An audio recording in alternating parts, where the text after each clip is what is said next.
Welcome back, Rockhounds. This is the follow-up to our Beginner Rock Tumbling 101 guide. Now, we're diving into advanced tips and techniques for those seasoned tumblers. In this 10-minute guide, we'll explore deeper topics like the Mohs hardness scale and why it matters, how to sort and choose rocks for a perfect batch, troubleshooting stubborn stones, yep, even materials like obsidian, and finishing touches like burnishing for an extra gleam. We'll be working mainly with the Rotary tumbler, my good old trusty Lortone model, and discussing differences between vibratory tumblers and passing. So let's dive in and polish our tumbling skills to the next level. Most hobbyists start with a rotary rock tumbler, and that's what I have on hand for our demo. I started out with a rotary tumbler myself, and it quickly grew into an army of them running 24/7 for days, weeks, and years. A rotary tumbler rotates a barrel slowly, about 30 to 50 RPM, so that the rocks tumble over each other with grit, gradually rounding and smoothing them. Vibratory tumblers, on the other hand, shake the contents at 1,000 vibrations per minute, causing the rocks to rub together more rapidly. They're fast, efficient, super noisy, and they use a lot less grit. But rotary tumblers are better for shaping, and that's what's important for advanced polishing. Since I don't have a vibratory model anymore, we'll be focusing mainly on rotary techniques in this video. Just keep in mind, some advanced tumblers use both. Coarse grind and rotary, then switch to vibratory for speed and finish. Now, let's talk about some challenging stones. Obsidian, for example. Well, it's actually volcanic glass.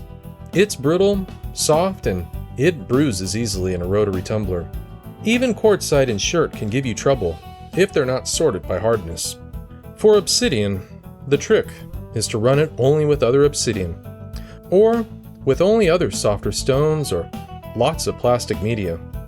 You don't want to mix it with hard materials like jasper or quartz, or it'll come out really bruised or even shattered. Chert and flint, well, they can hide internal fractures. A good tap test or pre-polish inspection under light can save you some time and grief. If you find any, remove anything with visible cracks. There's also a trick to it.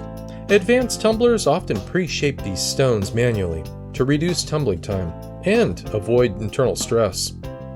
It all boils down to knowing your material. One of the most advanced concepts is understanding the Mohs hardness scale and how it affects rock tumbling. Hardness is a mineral's resistance to being scratched. Friedrich Mohs developed this scale in the 1800s, ranking minerals from 1, the softest, talc, to 10, the hardest, diamond. It's a simple comparative test, but it's incredibly useful. Let's take a deeper dive into why this matters. You see, tumbling is a process of abrasion. That means harder stones wear down softer ones quickly. If you toss fluorite around Mohs 4 into a batch of agate or quartz, which is Mohs 7, the fluorite will be utterly wrecked before the harder stones even begin to round off. That's why grouping your rocks with hardness is a fundamental step in advanced tumbling. Think of it like pairing dance partners. You want them evenly matched. Quartz, which is Mohs 7, jasper, 6.5 to 7, and agate, also 6.5 to 7, all tumble really well together. Obsidian, on the other hand, which is 5 to 5.5, is extremely fragile. You'll want to pair it with fluoride or tumble it alone using plastic or ceramic media. Chert also falls into 6.5 to 7 range, but it can be really unpredictable. Be sure to inspect it closely for any fractures. If you're not sure what hardness you're working with, do a scratch test. Use a steel nail or a pocket knife. If the rock scratches easily, it's under Mohs 6. That's too soft for standard batches. If it resists scratching, well, you're in the safe zone. The Mohs scale isn't just science, It's strategy. Master it, and you'll have fewer broken rocks, smoother polish cycles, and much better end results. Always sort your rocks by the Mohs hardness scale before tumbling. Alright, let's talk about troubleshooting, because even advanced tumblers run into problems. So here's a few things to watch for. First, cross-contamination. If your rocks aren't coming out polished as they should, well, you might be getting grit from earlier stages stuck in the barrel or on the rocks. Clean everything thoroughly between stages.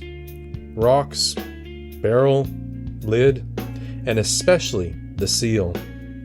I like to use an old toothbrush for getting in those tight areas and rinse with warm water. Next up, watch your slurry. If it's too thick, like peanut butter, you're probably grinding more than polishing. Add a little bit more water, or run a shorter stage. And if it's too thin or watery, you're just swirling grit around and it's really not doing much work at all.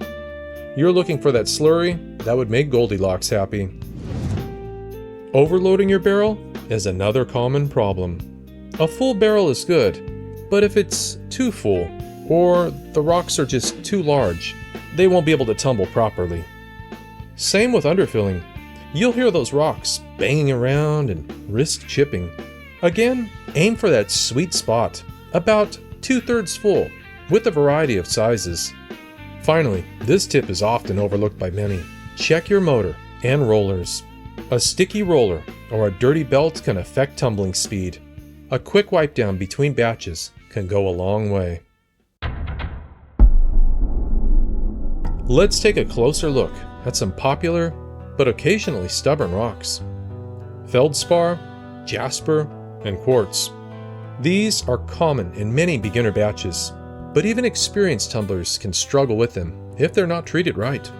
Feldspar is gorgeous, especially when you find pieces with a shimmer or color flashing, but it tends to pit, flake, or even cleave along natural planes if it's not cushioned properly. So you'll want to use plenty of plastic or ceramic media to reduce impact. Jasper is dense, durable, and usually finishes absolutely beautiful, but it can sometimes come out looking dull or even waxy.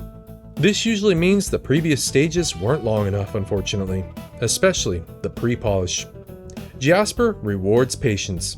If your polish isn't popping, don't skip ahead. Go back to pre-polish and give it a full 7 to 10 days to smooth things out. It really helps to spend extra time in that pre-polish stage when it comes to jasper. Quartz is a classic for a reason. It's every rock hounder's favorite first stone find. Oh boy, I remember finding those back in the days. Next thing you know, you've got bags full of quartz. It's everywhere too. And it's capable of a beautiful, brilliant shine. But it's really prone to bruising if the edges knock around too much, leaving those unsightly dull marks or even cracks. To avoid this, tumble quartz with only other quartz pieces when possible. And you guessed it, add some media to cushion the batch. In the polish stage, a single drop of dish soap can help reduce friction, letting the polish cling better and giving you that extra beautiful gleam. The key with all these, of course, is patience and observation. If something's not shining yet, you don't want to rush it. Just go back a step and rework the stage. So, what exactly is burnishing? It's a final cleaning step that many seasoned tumblers swear by, and for good reason. After your rocks have gone through all the polishing stages, they might look great, but not flawless. Sometimes there's a slight haze, or waxy film that dulls the finish. That's where burnishing comes in. You place your already polished stones into a clean barrel with just enough warm water to nearly cover them. Then add a few drops of mild dish soap or grate in a bit of ivory bar soap, a favorite because it's pure, unscented, and it's real gentle. Let that tumble for 30 minutes to an hour in a rotary tumbler. If you're using a vibratory tumbler, even 20 to 30 minutes is usually enough. As it spins, the soapy water gently buffs the rocks, removing any leftover polished residue and giving your stones that extra gleam. Burnishing isn't required, but it makes a huge difference. It's like waxing a car after a wash. Your stones are already clean, but this step brings out their full beautiful shine, especially under natural light. Here's a tip. Want to know if burnishing will help? Here's a quick test. Take one of your stones and rub it firmly on a soft cloth, like denim or an old t-shirt, for about 15 to 20 seconds. If the spot you rub becomes noticeably shinier, a burnish will likely enhance the entire batch. When the run's done, you'll open the barrel to thick suds, and underneath, your rocks should look noticeably crisper and more vibrant. Rinse them thoroughly, lay them out to dry on a soft towel, and admire the beautiful difference. Another pro tip: don't overdo the burnishing time. It might seem like a great idea to run it longer, but extended tumbling, even in just soap, can actually start to wear down the polish you worked so hard to achieve. An hour is plenty. In fact, sometimes less is more. And that's a wrap to our advanced guide to rock tumbling. Today, we took a deeper dive into the craft, learning how to sort by hardness using the Mohs scale, handle tricky materials like obsidian and chert, and finish strong with a professional burnish. If you found these tips helpful, don't forget to hit that like button. It helps more rockhounds find this video. And drop a comment below and let me know what rocks you're working on, or if you've run into any problems you'd like me to cover in future videos. And if you're just starting out, check out my beginner's guide to rock tumbling 101. There's always more to polish, more to learn, and more to discover. Alright my friends, once again, thanks so much for watching, and I hope to see you in the next video. Till next time.